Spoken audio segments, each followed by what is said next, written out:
El regreso a casa.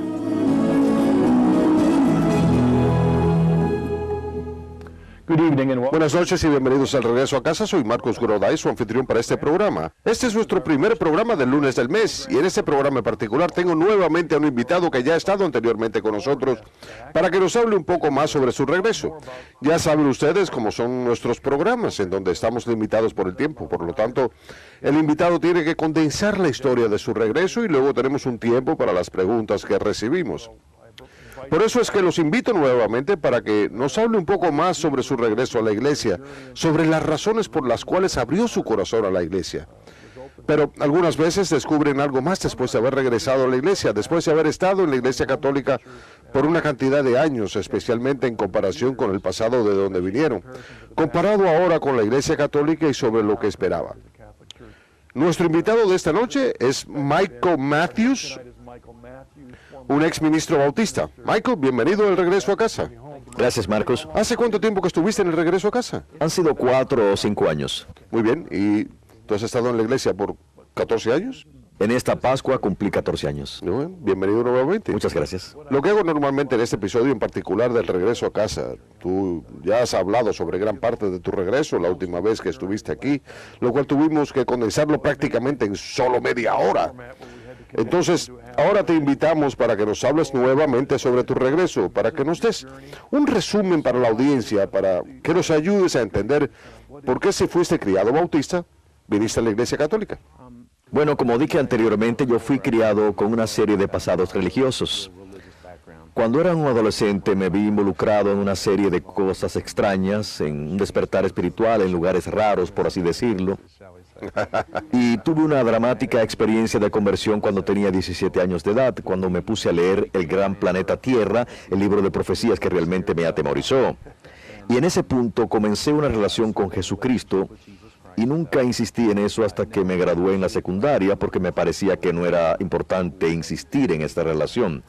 Pero una vez que comencé a ir a la iglesia, empecé a ir a una iglesia bautista fundamentalista, independiente, que seguía la línea de King James, pero seguía en la variedad de la línea dura, y simplemente la acepté. Me sentía como pez en el agua, porque nunca había escuchado una prédica como la que había ahí. Y por supuesto que era una prédica completamente anticatólica. Entonces, uno también puede estar en contra de otras tradiciones religiosas, aparte de ser anticatólico. Así es, pero era específicamente anticatólico, porque por supuesto, obviamente, veíamos al Papa como el anticristo y a la Iglesia Católica como la ramera de Babilonia en Revelaciones 17. Entonces había en ese tiempo ese tipo de mentalidad y del tipo de las tiras cómicas Jack Chick Track que tú debes conocer. Entonces, estar alimentado de eso y estar involucrado en toda esta forma de pensamiento, me sentí llamado a ser predicador. Por lo tanto, fui a la Universidad Cristiana de Pensacola, la cual es uno de los bastiones de los bautistas fundamentalistas de línea dura que siguen a King James solamente al pie de la letra. Y mientras me encontraba ahí, conocí a mi esposa, que era por largo tiempo una bautista fundamentalista, independiente. Y eso es una historia aparte. Su madre se sentía incómoda al saber que su hija se iba a casar con un predicador bautista, pero más tarde regresó a nosotros cuando nos hicimos católicos. Maravilloso, muy bien. Pero pasé cerca de 9 años como ministro ordenado, como ministro bautista, y ahí fue cuando nació nuestro hijo Jonathan en el año 1991. Yo necesitaba estar fuertemente involucrado en el movimiento Provida, porque yo siempre había sido un Provida nominal hasta ese punto, pero nunca hice realmente nada por eso. Entonces, como regla, ¿los bautistas fundamentales están a favor de la vida? Ellos tienden a ser Provida, pero son muy reticentes a involucrarse como algo social en ese sentido, porque los distrae de su misión de hacer que se salve la gente. Hace varios años hubo un predicador radial, James McGee. Por supuesto, todavía sigue predicando. Todavía sigue predicando, todavía está con nosotros. Y él tenía un refrán que repetía siempre: uno no pula el bronce de un barco hundido. Entonces la idea es que si uno se involucraba en algo, aparte de hacer reparaciones gratis, de hacer evangelización personal, eso significaba una pérdida de tiempo, porque el rapto iba a llegar en cualquier momento. Todos íbamos a estar fuera de aquí, el mundo iba a terminar en las manos del anticristo. Entonces, ¿por qué preocuparse en esas cosas? había que dejar de hacer todas esas cosas, simplemente no había que tratar de cambiar nada. Bueno, cuando comencé a involucrarme en la obra Provida, mis colegas de la Iglesia Bautista simplemente se rieron de mí. Ellos pensaban que yo estaba perdiendo mi tiempo, especialmente en discursos, y yo terminé, debo decir, en la cárcel por algunas de las actividades que llevaba a cabo. Yo era director de la rama de operaciones de rescate de Charlotte, Carolina del Norte. En ese tiempo conocí a Paul Shank, el cual tú has tenido en este programa varias veces. Ahora es el padre Paul. Así es, él y yo hemos estado juntos en la cárcel, así que ambos nos conocemos muy bien desde ese tiempo. Pero repito, mis amigos y colegas bautistas, repito, hay diferentes tipos de bautistas, pero particularmente los que pertenecían a mi iglesia pensaban que no había nada que hacer y que yo estaba perdiendo mi tiempo, pensaban que me estaba engañando a mí mismo. Pero yo continué con mis actividades pro vida, y algo que noté en una de esas clínicas de aborto, en donde estábamos orando, predicando, aconsejando, fue que la mitad de las personas que iban a esas clínicas eran católicas. ¿Qué estaba supuesto hacer? Quiero decir que tenía aquí a todas estas personas que me estaban ayudando en mi tarea. Yo estaba supuesto a decirles, lo siento mucho, ustedes van a ir al infierno, regresen a casa y ya no me sigan ayudando. Entonces yo vi una rara expresión de fe en ellos, por lo tanto eso hizo que me pusiera a explorar algunas de las razones por las cuales ellos creían en lo que hacían. Porque todo lo que me habían enseñado era de fuentes anticatólicas. Entonces decidí buscar el fondo de todo esto y comencé a leer algunos materiales específicamente católicos. Leí el libro de Scott Hahn, Roma, Dulce Hogar, el libro del Dr. Hahn, y eso fue una tremenda influencia en mí. Y después de eso todavía seguí un poco confundido sobre cómo era posible que un ministro presbiteriano dejase su ministerio y se hiciese católico. Entonces hice la cosa más lógica en ese momento, lo llamé por teléfono. Lógicamente que él quizás no iba a poder hacer mucho por mí, pero de todas maneras lo llamé, y él pasó una cantidad de horas y horas conmigo conversando sobre una serie de temas y me envió material para leer. Y a medida que yo iba haciendo estos maravillosos descubrimientos, comencé a compartir todo esto con mi esposa. Bueno, cualquiera que sabe acerca de los Hans y de su regreso, aunque Scott vino a la Iglesia Católica 2 años antes que Kimberly, sabrá que hubo ciertos contratiempos en su hogar y en su matrimonio. Yo no quería eso en mi matrimonio, por lo tanto, cuando sentí que Dios me estaba llamando a la iglesia, comencé a orar más y más y le decía a Dios, por favor, si eres realmente tú, por favor, ablanda el corazón de mi esposa. Y cuando hacía mis descubrimientos, los compartía con ella y ella hacía una cosa lógica. Me decía, muéstrame dónde está eso en la Biblia. Bueno, todas nuestras actividades se centraban en la Biblia. Como buenos fundamentalistas que éramos, para nosotros era solamente la Biblia, no hacia nuestra denominación. Pero a medida que yo iba haciendo estos descubrimientos, le mostraba a ella la base bíblica. Ella se sintió tan convencida como estaba yo, aparte que me sentía bastante emocionado. Entonces, cuando nos mudamos a Virginia, que es donde vivimos ahora, pensamos, muy bien, este es el momento. No conocemos a nadie y nadie nos conoce a nosotros. Es el momento.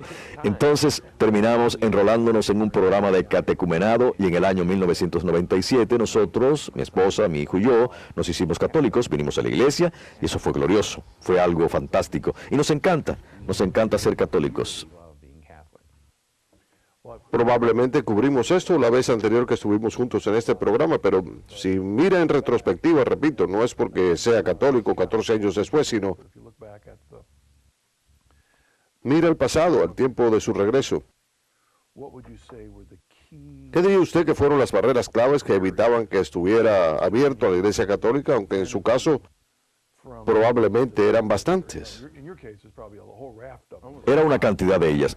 Repito, hubo una serie de problemas que tuve que superar, probablemente los más grandes.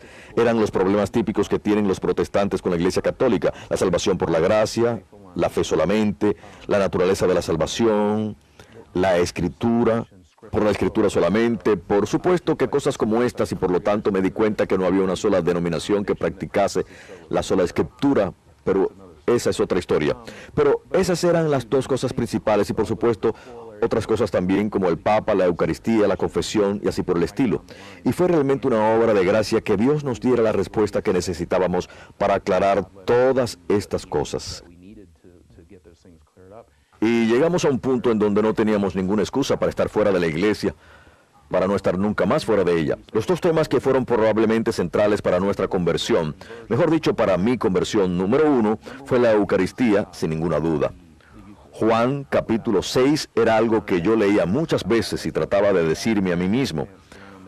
No dice realmente lo que dice, que Jesús no quiso decir realmente, coman de mi cuerpo y beban de mi sangre. Y comparando eso con lo que dijo San Pablo en la carta a los Corintios, en donde dice, si comen y beben en forma indigna, se condenan a ustedes mismos, al no reconocer el cuerpo y la sangre de Cristo. Y una vez que me enfoqué en eso y lo entendí completamente, no había forma de que pudiera dejar de creer en esto, simplemente dice lo que dice. Y me di cuenta por la historia que nadie pasa 1500 años sin que haya un solo cristiano que cuestione la presencia real de Jesucristo en la Eucaristía. Entonces, eso fue probablemente la primera parte. La segunda fue la unidad de la iglesia.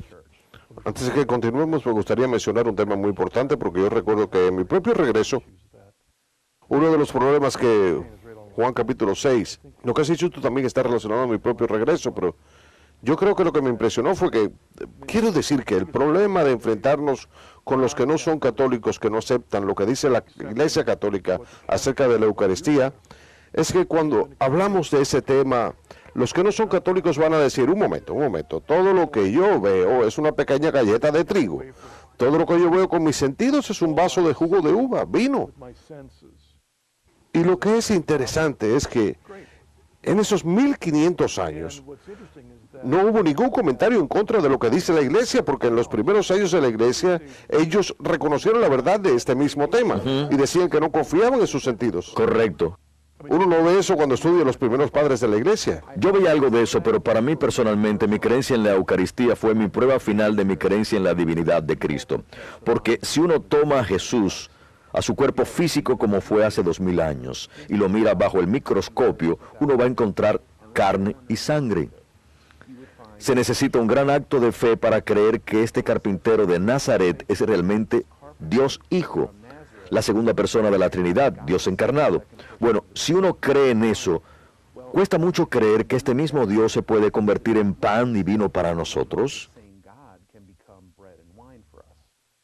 Efectivamente, tienen razón, es un acto de fe y confiamos en los milagros de la gracia de Dios, pero tú viniste a la iglesia, quiero decir, pedirte que regresemos a ese asunto de los bautistas fundamentalistas. Quiero decir que estoy suponiendo que cuando llegamos al tema de la unidad, nosotros no... De hecho, yo diría que uno de los problemas por el cual tu congregación se rió de usted cuando se enteraron de que estaba involucrado en la obra prohibida fue porque usted no era ecuménico en absoluto. No. No con los católicos, sí con los luteranos, presbiterianos, pentecostales. Definitivamente no, especialmente con los pentecostales, porque ellos hablan en lenguas, entonces esto era algo que... Por lo tanto, usted no se encontraba involucrado en ese tipo de cosas porque usted no era ecuménico en absoluto. Correcto. Uno de los elementos por el cual yo lo llamo verdadero fundamentalismo es por la separación. Los bautistas fundamentalistas independientes son independientes debido a que ellos no se llevan con nadie. Eso suena un poco gracioso, pero es la verdad.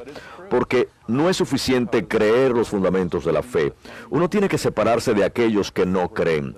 Entonces, si uno menciona los grupos que tú has descrito, metodistas y pentecostales y así por el estilo, nosotros éramos capaces de encontrar cosas en cada uno de estos grupos con los cuales no estábamos de acuerdo. Por lo tanto, teníamos que separarnos de ellos.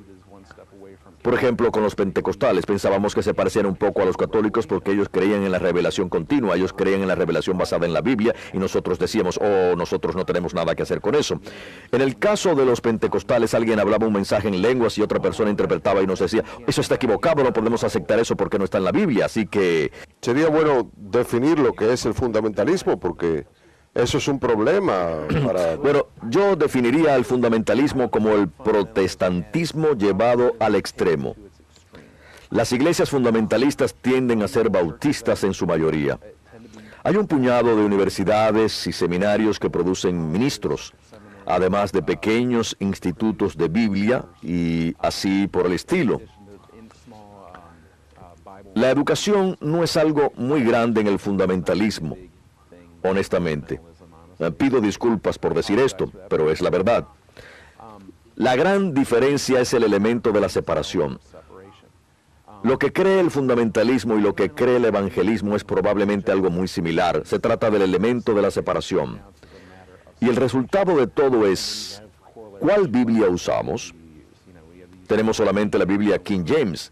La Universidad Cristiana de Pensacola es realmente una buena institución, pero están muy unidas con una universidad que es anticatólica y tienen la característica de que la Universidad de Pensacola es solamente la Biblia King James, mientras que la otra universidad se ha alejado un poco de esta Biblia. Entonces, es más la idea de la separación, y yo supongo que ellos realmente se separan cuando se sienten solos y no mantienen una relación con alguien más.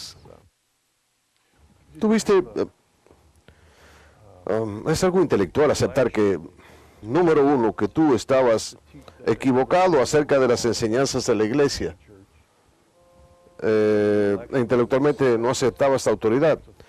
Pero hay también ese sentimiento, ese movimiento interior hacia la iglesia católica después de haber estado en esa situación de anticatólico. ¿Tuviste alguna lucha interior con eso? Tuve una lucha interior hasta cierto punto. Yo le decía a la gente, realmente nosotros simpatizábamos con el presbiterianismo por un tiempo.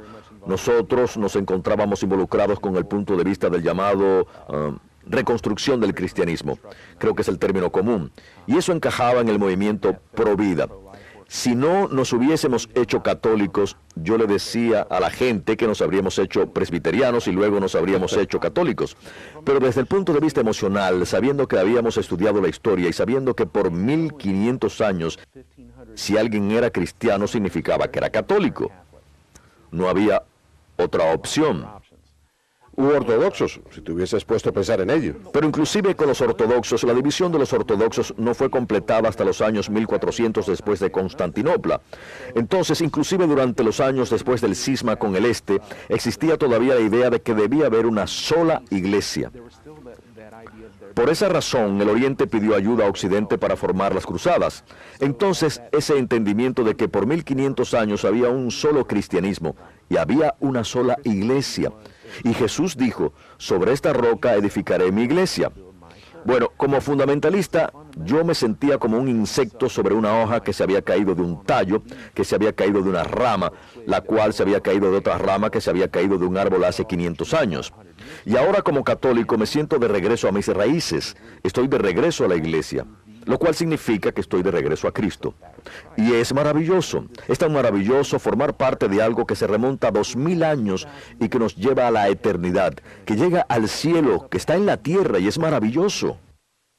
Entonces es muy cierto ese comentario de John Henry Newman, el beato John Cardenal Newman, que dijo, profundizarse en la historia de la iglesia es dejar de ser protestante. Definitivamente. Uno no puede dejar de hacerlo, especialmente si uno viene desde una perspectiva anglicana. Y en Inglaterra, nosotros estuvimos en Inglaterra un par de veces y uno visita estas iglesias, estas parroquias que tienen siglos de antigüedad y ellas son anglicanas ahora. Pero si uno se remonta a la historia y lee la lista de los rectores de esas iglesias, se da cuenta de que eran sacerdotes católicos.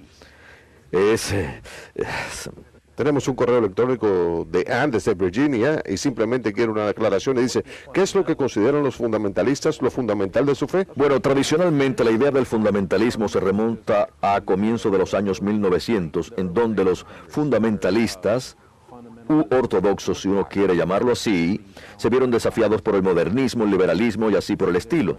Entonces había un juego de fundamentos que todos querían utilizarlos para gobernar: la inspiración de la Escritura, la necesidad de la salvación por medio de la gracia de la fe solamente, la divinidad de Cristo, la segunda venida y cosas de esta naturaleza, que eran...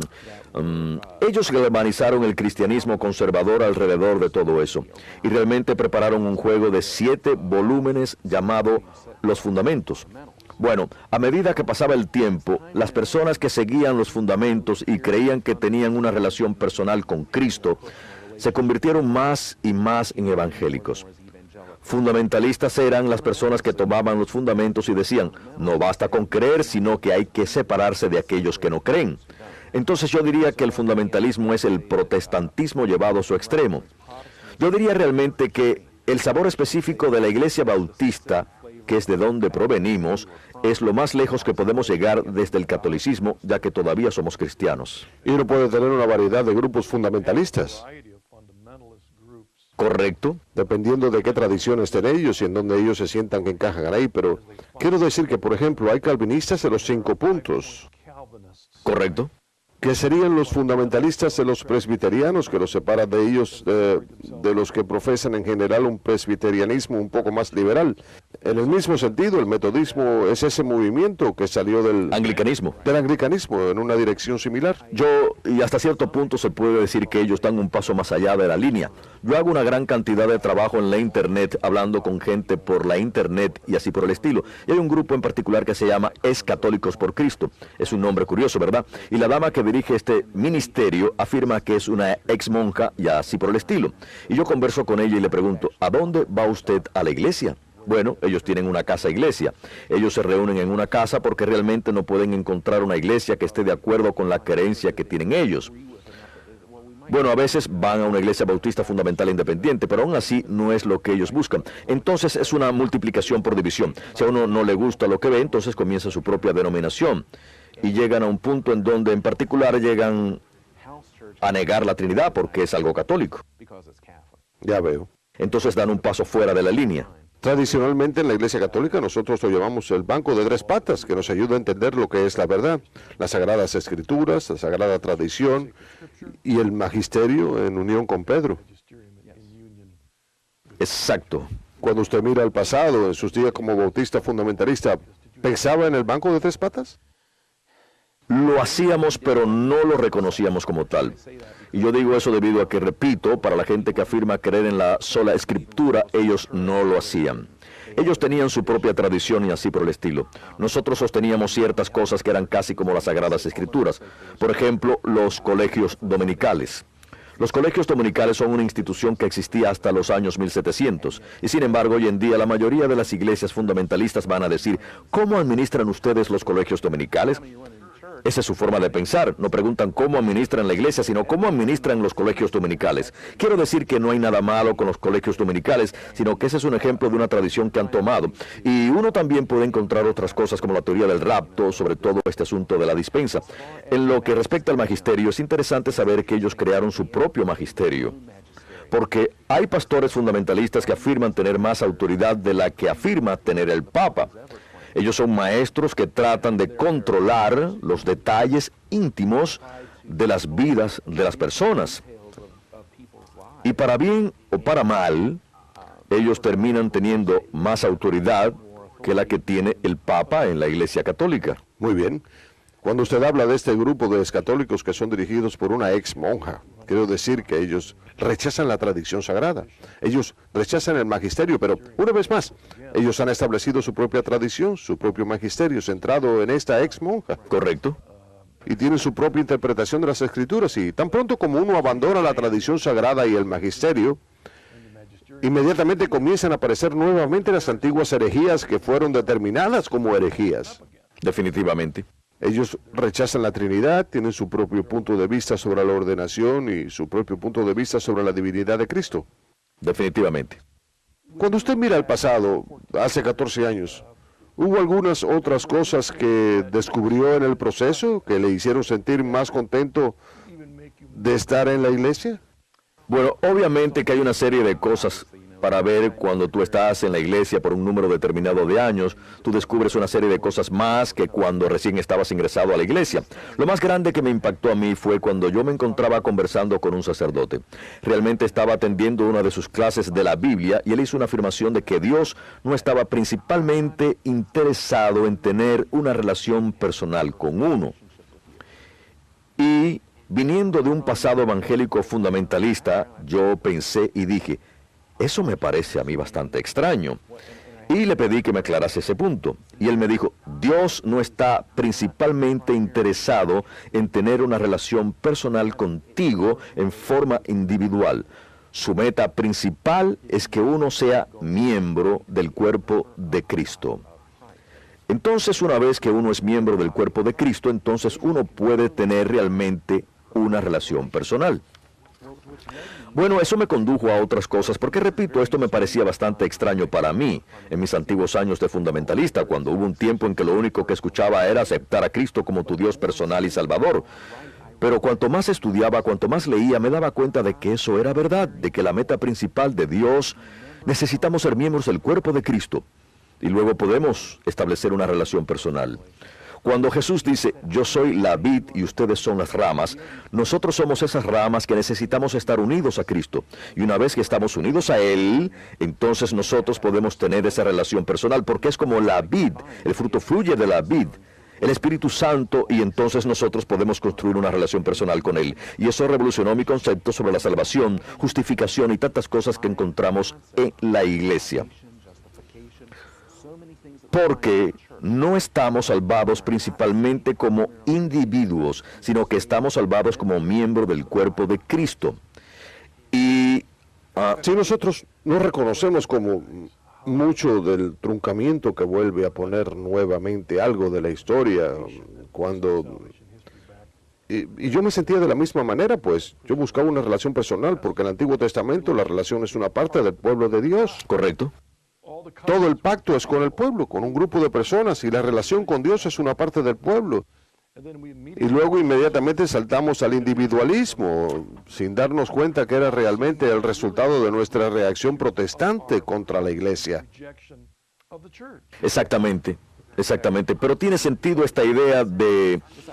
Yo no sé cuál es el nombre formal, pero yo lo llamo la idea de la incorporación. O sea, de que estamos incorporados al cuerpo de Cristo. Y si eso es cierto, tiene sentido de que todo lo que la iglesia enseña es específicamente católico. Y eso revolucionó toda la idea que tenía yo sobre la salvación. Efesios capítulo 2, del versículo 8 al 10, este es un gran pasaje que usan mucho los evangélicos. Por la gracia es que somos salvados por medio de la fe y no por ustedes mismos. Es un regalo de Dios, de modo que nadie puede jactarse de nada, pues es Dios quien nos ha creado en Cristo Jesús para que hagamos buenas obras. Bueno, ese pasaje ahí nos da un balance entre la fe y las obras, por así decirlo.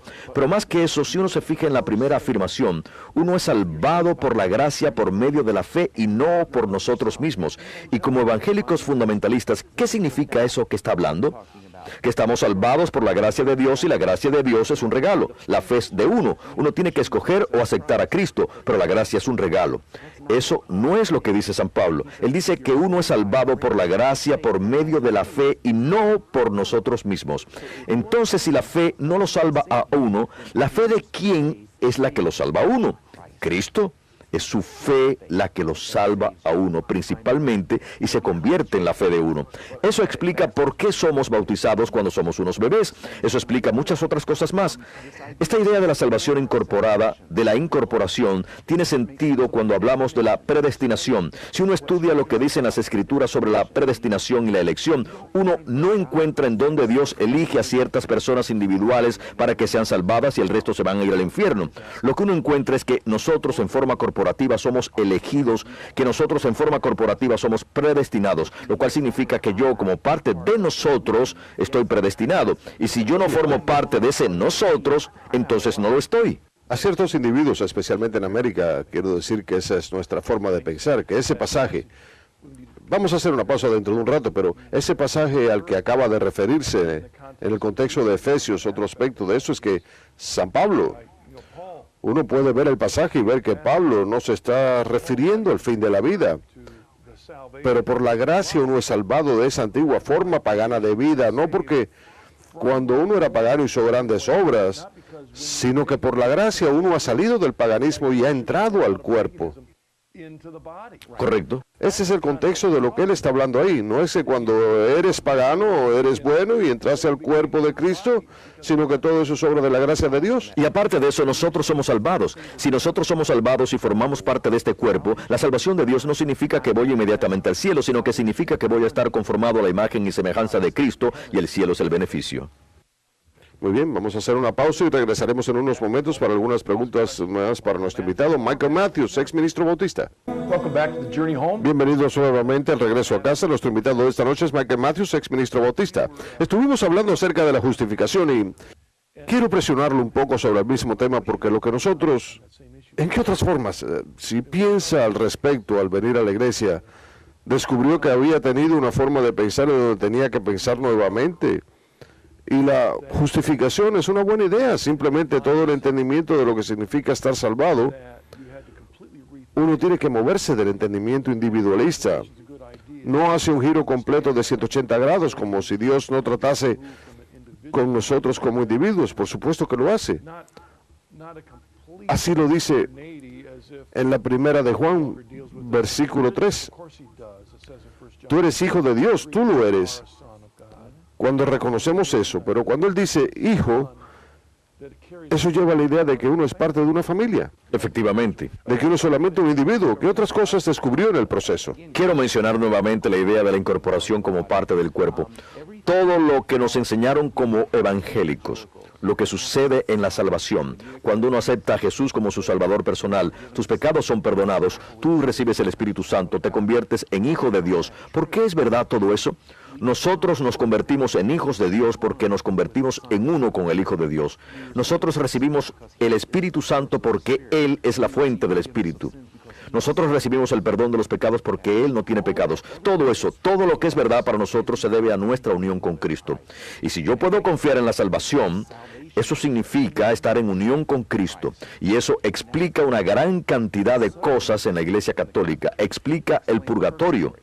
Nosotros estamos unidos a Cristo, pero no estamos perfectamente unidos a Cristo si no estamos conformes a la imagen de Cristo.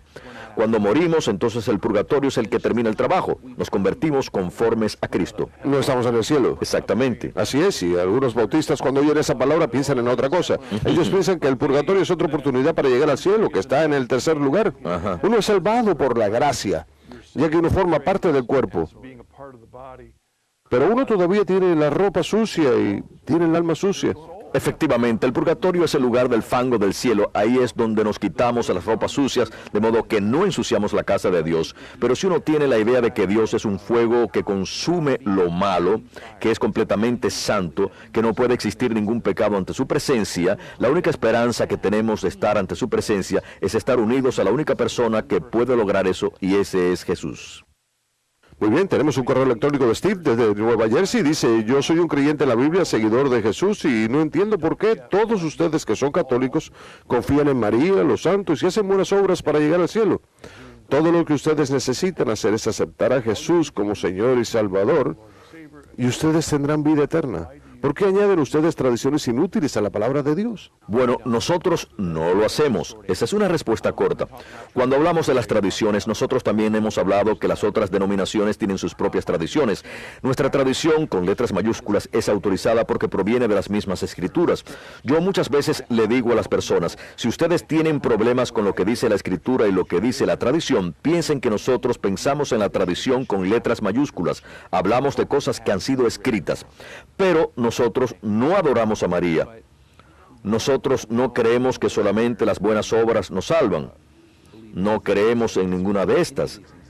Estas son malas interpretaciones, son malentendidos. Hemos hablado acerca de estas dos cosas. Una es, ¿cómo entendemos la comunión de los santos?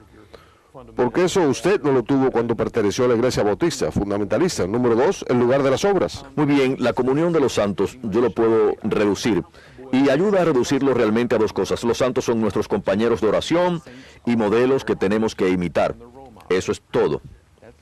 Quiero decir que nosotros podemos modelar nuestra vida siguiendo el ejemplo de algún santo que se ha ido antes que nosotros y que estuvo donde estuvimos nosotros y por el cual sentimos una afinidad especial. Lo llamamos nuestros santos patronos, pero ellos son compañeros de oración. Es como si tú o cualquier evangélico que vaya a una de las iglesias a donde pertenece y dice, estoy pasando por una serie de problemas, ¿puedes orar conmigo por esto? Nosotros hacemos lo mismo, pero sucede que el enfoque de nuestra iglesia está en el cielo. En lo que se refiere a las obras, no hay forma de que nosotros podamos ganar la salvación, como dicen algunos. Y la Iglesia Católica ha sido muy clara en ese aspecto desde el Concilio de Trento y antes de eso, de que no hay ninguna forma de que podamos ganar la salvación. Pero las obras que hacemos prueban nuestra fe, prueban las gracias que están obrando en nosotros y sirven para unirnos más a Cristo. Repito, regresando nuevamente a la idea de la salvación, esta es la unión con Cristo. Entonces, yo le digo a las personas, nosotros no creemos en la salvación por la fe más las obras. Nosotros creemos en la salvación por la fe que obra. Mirando en retrospectiva, yo creo que no me daba cuenta cuando era un presbiteriano evangélico hasta qué punto el entendimiento de mi fe era completamente de mi cerebro y no tenía nada que ver con mi cuerpo. Y como católicos, nosotros somos seres de carne y hueso, y la fe es todo lo que es uno. La fe y las obras son los dos lados de una misma moneda. Uno no puede tener el uno sin el otro. Yo le digo muchas veces a las personas que si un bombero viene al edificio donde vivimos vestido con su uniforme contra el fuego y nos dice el edificio se está incendiando, ustedes tienen que abandonarlo. Ahora bien, nosotros no podemos quedarnos sentados y decirle gracias señor bombero, nosotros creemos que el edificio se está incendiando, que tenga usted un buen día. Si realmente le creemos al bombero, ¿qué es lo que vamos a hacer? Abandonar el edificio, si creemos en él. Entonces vamos a hacer lo que él nos dice. Y repito, el malentendido sobre la iglesia se basa muchas veces en la falta de conocimiento de la verdad, porque ha sucedido en la historia que han habido católicos pobremente catequizados que pensaban que yendo a misa ya creían que estaban salvados, o que cumpliendo los sacramentos también estaban salvados. Que ganaban puntos. Tal como rezar el rosario, dar una buena limosna o hacían tal cosa. Entonces decían, Dios me debe la salvación. Repito, hay algunos católicos que piensan de esa forma y eso es un gran error. Definitivamente. Uno no manipula a Dios, uno no gana puntos con Dios haciendo tales cosas. Eso no funciona de esa manera, sino que es una entrega completa a Dios y crecer en gracia y en santidad. Yo creo que lo que Jesús quiso decir cuando dijo, tú llevas a cabo todas estas obras para servir a tu amo, y cuando has acabado, tú dices, yo soy un siervo pobre y poco rentable porque estás haciendo para lo que fuiste creado. Pero en la gracia, esas obras unidas a Cristo lo unen a uno más a Cristo. Muy bien, tenemos un correo electrónico de Candice desde Georgia y dice, yo tengo una amiga que dice que la iglesia bautista se remonta al tiempo de Jesús y que ellos son los cristianos originales. ¿Cómo puedo responderle a ella? Esta es una historia antigua. Efectivamente, así es. San Juan era San Juan Bautista y él bautizó a Jesús. Entonces eso lo hace a Jesús un bautista. Una serie de panfletos. Bueno, hay un panfleto en particular que salió en los años 1900 titulado La prueba de sangre. Y el subtítulo es La historia de la Iglesia Bautista es del tiempo de Cristo su fundador. Y esta idea de que hasta la Edad Media, desde el tiempo de Constantino, cuando la Iglesia Católica entró en apostasía, eso es lo que creen ellos. Exactamente. Uno tenía todos estos grupos que se reunían en secreto que eran realmente bautistas y según ellos transmitían la verdad. Y luego cuando surgió la reforma, repentinamente todos estos bautistas salieron de los bosques y dijeron que ellos nunca formaron parte de la Iglesia Católica. Bueno, si uno estudia los grupos que afirman de dónde provenían, ellos negaban la divinidad de Cristo, ellos negaban el nacimiento de la Virgen, ellos negaban las Escrituras, ellos negaban una serie de cosas. Entonces si uno afirma realmente que proviene de ellos, uno puede hacerlo, pero está cometiendo herejía. Cuando yo estudiaba en la Universidad Cristiana de Pensacola, ellos tenían la suficiente integridad intelectual para admitir que todo lo ortodoxo que creían provenía de la Iglesia Católica y que todos estos grupos de donde dice que provienen los bautistas eran herejes. Ellos lo admitían y eso era algo que yo apreciaba bastante de ellos. Pero el hecho es que lo que nosotros llamamos bautistas proviene del presbiterianismo, del calvinismo, y los bautistas eran una de las cuatro corrientes, una de las corrientes de la Reforma. Y en estos días modernos el equivalente serían los Amish o menonitas o algo parecido. Entonces, repito, tenemos esta clase de idea de que este pequeño grupo de personas son fundamentalistas. Es el remanente de la verdadera iglesia que afirma que ellos protegieron la integridad de la verdad a través de la historia y dicen, aquí estamos ahora. Ellos emplean el término la esposa bautista. La esposa bautista. Dicen que la esposa de Cristo es realmente bautista. Pueden haber otros invitados a la boda ahí, pero esta gente que dice que forma parte del cuerpo de Cristo son bautistas. Muy bien, muy bien. Tenemos otro correo electrónico de Jim de Illinois y dice, yo sintonicé el programa al regreso casi y en ocasiones no puedo imaginarme por qué las personas, especialmente los pastores, se convierten a la iglesia católica. Porque simplemente no se quedan donde están en sus propias iglesias y son buenos cristianos. Yo no veo realmente cuán importante es que a qué iglesia acude uno los días domingos por la mañana en la medida que uno cree en Jesús. Caramba, yo no puedo hablar por otras personas, sino por mí mismo. Repito, inclusive como fundamentalista, mi principal objetivo era la Biblia. Y yo ya no soy fundamentalista. Pero todavía tengo un poco de la idea de que algunos católicos pueden ser fundamentalistas. Pero cuando vi que la Biblia señalaba a la Iglesia Católica y que habían enormes partes de la Escritura, pensé que no tenía sentido estar fuera de la Iglesia Católica. Por eso tuve que considerar a la Iglesia Católica y para mí era formar parte de la única iglesia que se remonta a Cristo. Luego tenía el problema de la Eucaristía. Quiero decir que yo podía ser un ministro bautista ordenado y tratar de manipular en forma encubierta detrás de la escena a mis seguidores. Pero yo sentía que no era alimentado fuera de la Iglesia Católica. Yo necesitaba la Eucaristía, yo necesitaba el cuerpo y la sangre de Cristo. Eso es la fuente y la cumbre de nuestra fe. Y sin eso, yo no tengo nada. Muy bien. En el pasaje que ha mencionado a Juan 15, en el versículo del 1 al 11, donde habla sobre la vid y las ramas, en el contexto de eso, nos llama a nosotros como parte de ese cuerpo de la vid a la cual estamos conectados. Es en ese contexto en donde Jesús dice, aparte de mí, ustedes no pueden hacer nada. Exactamente. Desde el punto de vista bautista, ¿cómo usted como pastor ayudaba a las personas para que entendieran cómo conectarse con Jesús para asegurarse de que no hicieran nada por su cuenta? Repito, es la idea de una comunión espiritual, una unión espiritual con Cristo. Aun cuando éramos muy fundamentalistas y vivíamos, si se quiere, en nuestro propio mundo, nosotros creíamos que otras personas estaban salvadas. Desde nuestro punto de vista, cualquiera que estuviera salvado era parte del cuerpo de Cristo. Entonces nosotros explicábamos que la vid era el cuerpo de Cristo en general. Cuando uno acepta a Cristo como su Salvador, uno se convierte en parte de la vid. Y aún desde el punto de vista católico, hasta cierto punto eso es verdad, porque nosotros creemos que otros cristianos, por virtud de su bautismo y de su fe, están unidos, aun si es imperfecto. Nosotros creemos que ellos están unidos a Cristo. Por lo tanto, cuando lleguemos al cielo, todos vamos a ser católicos y así por el estilo. Otra pregunta que tengo, quiero decir que donde este hiperecumenismo ha llegado, no importa dónde vaya uno en la medida que tenga Jesús, según la pregunta que hizo esta dama. Pero ella también hace esta pregunta. ¿Por qué no? Ella dice, mi pastor en particular, repito, ¿por qué no se puede quedar en donde está? Y yo miro en retrospectiva esa pregunta pensando en mí mismo, la razón por la cual dejé de ser pastor, la razón principal fue que yo no estaba seguro si lo que estaba predicando era la verdad o no. Correcto. Pero al final hay una serie de razones por la cual yo me hice católico. Una de ellas fue la necesidad de los sacramentos. Así es. Y me gustaría saber en su caso, ¿qué fue lo que, aun cuando nuestros buenos amigos allá afuera aman a Jesús y son fieles bautistas, pero una cosa que me gustaría que tuvieran ellos para asegurarme de que no hacen nada por cuenta propia, son los sacramentos? Definitivamente. Quiero decir que yo he mencionado la Eucaristía, ese es el sacramento supremo y los otros 6 sacramentos también.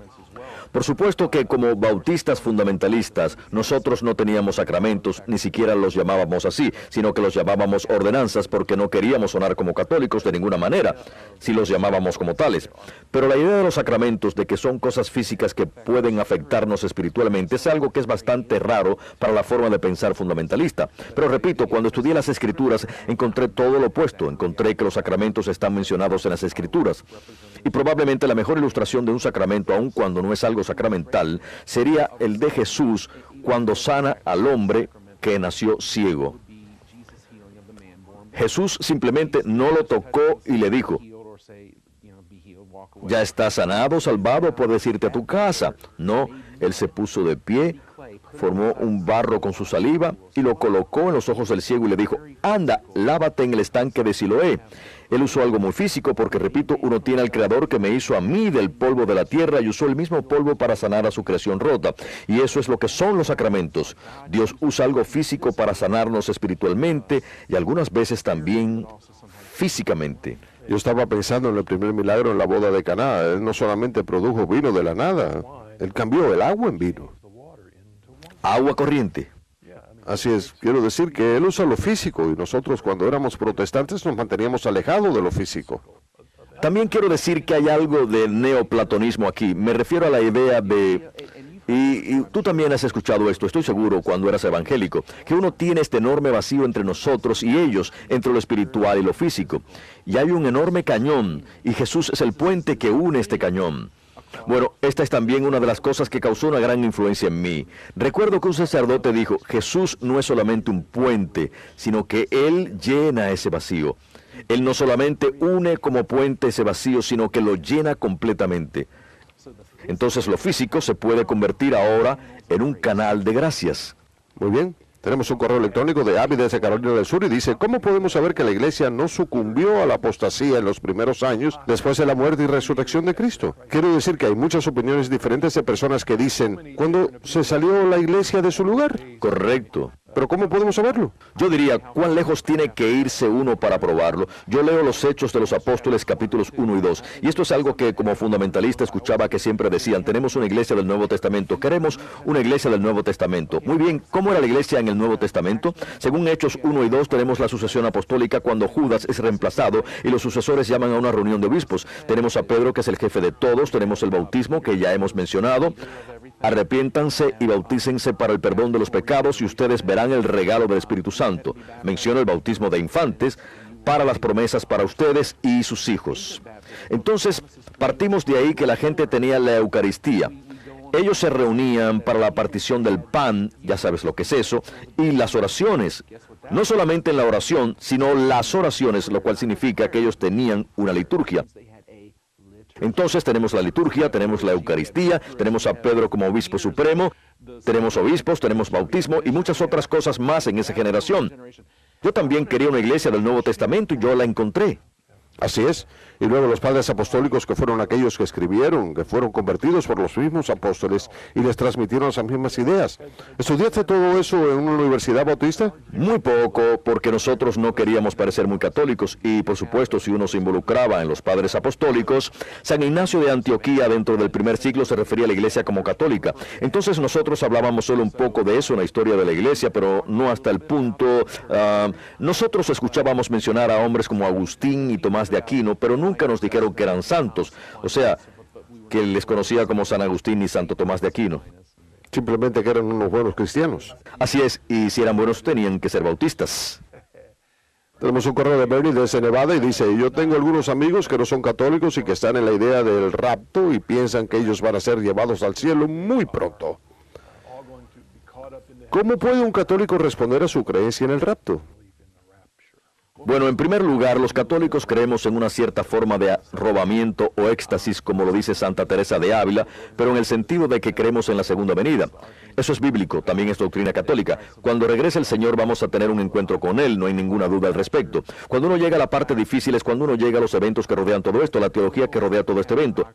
La teoría del rapto, que puede tener lugar en cualquier momento de este tiempo, o dispensionalismo, también llamado quiliasmo, la cual ha sido considerada como una herejía por la Iglesia. Entonces, para los católicos no es una opción, y hay varias razones válidas para... ¿Es esta una idea creada al principio? Así es, todo el esquema. Para ser breve, los que defienden el quiliasmo dicen, nosotros tenemos un reino de 1000 años de Cristo, cuando Jesús establezca físicamente un reino terrenal, pero antes de eso vamos a tener 7 años de tribulaciones en la cual el anticristo va a gobernar el mundo. Antes de esos 7 años de tribulaciones tendremos el rapto cuando todos los cristianos reales sean llevados de aquí, de modo que el anticristo pueda gobernar el mundo. Entonces, eso es más o menos el dispensionalismo quiliano común y corriente. Lo cual se encuentra en ese libro que mencionó anteriormente, que es el que lo trajo a la fe. Eso fue clave en su fe aún después de eso, ¿verdad? Yo me salvé porque no quería estar durante la tribulación. Yo no quería ser parte de eso, así que me salvé. Simplemente tenemos que saber que Dios va a utilizar cualquier cosa para llamar nuestra atención. Yo ya no estoy de acuerdo con más del 90% de ese libro, pero toda la idea, toda la teología que habla sobre todo esto fue declarada oficialmente como herejía. Ahora bien, hay una serie de razones por la cual ha sido declarada como herejía, pero no tenemos tiempo de entrar en detalles, pero tenía básicamente esa mentalidad porque se alimentaba mucho del anticatolicismo. Porque en ese tiempo el anticristo, este gobernante, también líder religioso en referencia al Papa, su religión y la ramera de Babilonia en referencia a la Iglesia, estaban captando esa mentalidad. Yo abandoné todo eso mucho antes de venir a la Iglesia. Pero eso me ayudó un poco porque si uno no cree necesariamente en los últimos días, en este momento entonces, ¿qué hace uno con el Papa? ¿Qué hace uno con la Iglesia? Si no es el anticristo, entonces, ¿qué es? Y por supuesto eso hizo que la bola comenzara a rodar. Muy bien, Heidi desde California nos escribe lo siguiente. Hola Michael, tengo una serie de amigos protestantes y quiero contarles lo bello que es ser católico, pero no sé cómo comenzar a hablarles al respecto. ¿Puede darme algunas ideas? Bueno, acerca de hablarles sobre este tema, es interesante que haya mencionado esto porque yo he escrito una serie de tractos. Háblenos sobre eso, porque son como unas exhortaciones apostólicas. Así es, yo he escrito una serie de lo que yo llamo tractos del Evangelio, o sea, el equivalente católico a algunos de los tractos evangélicos que usan nuestros hermanos evangélicos. Este es el último, recién acaba de ser publicado y se titula ¿Quién dicen que soy yo? Es acerca de la divinidad de Jesús. ¿Quién es Jesús? Hay toda una serie de tractos que he escrito sobre la Virgen María, sobre el purgatorio, sobre la salvación y sobre una cantidad de tópicos diferentes que son buenos para compartir con nuestros hermanos. Si uno no se siente cómodo de hablar con alguien sobre su fe, no tiene que hacerlo. Simplemente dele uno de estos. Nuestros hermanos evangélicos ponen los suyos en una mesa a cambio de una donación, los envían por correo, los entregan en las misas. Bueno, no realmente en las misas. Bueno, pero para eso están diseñados. Son pequeños, son muy baratos y, repito, han sido diseñados realmente para ese propósito. Y estos tractos cubren una amplia gama de tópicos que impactan sobre la Iglesia Católica. ¿Y en qué diferimos con el protestantismo y por qué muchos consideran la fe católica? Aparte de eso, hay una cantidad de libros que yo les recomendaría. Desde la perspectiva histórica hay un libro que yo recomendaría y se titula El triunfo, el poder y gloria de la Iglesia Católica, y también fue escrito por un converso, Henry Crocker, y es un libro maravilloso. ¿Él ha estado en este programa? Es el mejor libro de historia que he leído en mi vida. Él escribe como un premio Nobel y tuvo una serie de problemas para publicarlo. Hay otro libro que se parece a este y se titula Cómo construyó la Iglesia Católica la civilización occidental. Y este libro va más allá, pues habla sobre matemática, ciencia, economía y gobierno, que son campos en los cuales la Iglesia Católica ha moldeado nuestro entendimiento sobre estos temas. Y hay una variedad de tópicos, y tú también has escrito una serie de cosas al respecto, Marcus, y hay algo sobre lo que quiero hablar, ya que lo ha mencionado, es el tema del rapto. Hay un libro titulado La trampa del rapto, escrito por Paul Thigpen, y otro libro escrito por Dave Curtis, titulado El rapto, en donde ellos hablan sobre la historia y lo que está detrás de todo eso. Y ambos, si uno quiere saber sobre el fin de los tiempos, si usted desea tener un punto de vista que no le parece muy claro, ambos libros son de gran ayuda. Hay realmente, si puede encontrarlo, un libro que ya no publican, es un comentario sobre la Biblia que fue escrito por un presbiteriano, y es probablemente el mejor, uno de los mejores comentarios católicos que he leído en mi vida. Es un comentario sobre el libro del Apocalipsis y se titula Días de Venganza, escrito por no puedo recordar el nombre del autor, pero es un libro maravilloso. Lo pueden buscar por internet. Así es un libro maravilloso. Probablemente ya no lo publican más, pero quizás puedan encontrarlo. Y él tiene un gran entendimiento de la fe católica. Él falleció hace poco, pero si no hubiese fallecido, estoy seguro que hubiese venido a la fe católica, porque él estaba muy cerca a la iglesia en su teología y así por el estilo. Y echa por tierra completamente la teoría del rapto, echa por tierra la teoría del milenio y esas cosas. Y es sorprendente cuán católico es ese libro. David Chofan, ese es su nombre, David Chofan. Muy bien, nos queda un minuto y digamos que tenemos a un bautista fundamentalista que está viendo este programa. ¿Qué le gustaría decirle sobre por qué debería considerar a la Iglesia Católica? ¿Por qué debería considerar a la Iglesia Católica? Porque por más que haya experimentado la salvación, por más que haya vivido el cristianismo, hay mucho más que lo que ya haya experimentado. Porque la Iglesia Católica es muy rica. El cristianismo es muy rico. Tiene 2000 años de tradición espiritual esperando por ustedes. Y la vida cristiana tiene mucho más que lo que ya han experimentado. ¿Acaso no es lo que quieren? Yo sé que está siendo muy pastoral cuando dice eso, porque yo sé que uno de los peligros es la presunción de la filosofía de que una vez salvado es salvado para siempre. Y una vez que uno se aleja de sola escritura y uno reconoce todas las diferentes interpretaciones, verdaderamente le quita confianza a una vez salvado, salvado para siempre. E incluso desde una perspectiva de sola escritura, hay dos palabras que siempre son la solución para una vez salvado, salvado para siempre. Judas Iscariote. Sí, ahí lo tienen. Por la gracia de Dios uno espera que ellos os acompañen al cielo y por eso queremos que tengan todas las gracias de la iglesia y asegurarnos que tengan una unión más estrecha con Jesús, porque como usted dijo, ese es el tema. Claro que sí. Ser parte del cuerpo, una unión con nuestro Señor Jesucristo y aparte de los sacramentos es muy difícil lograr eso. Es verdad. Michael, muchas gracias. Gracias, Marcos. Por habernos acompañado en el regreso a casa. Que Dios lo bendiga y nos volveremos a ver pronto. Y gracias a todos ustedes por acompañarnos en este programa. Nos vemos la semana próxima. Que Dios os bendiga.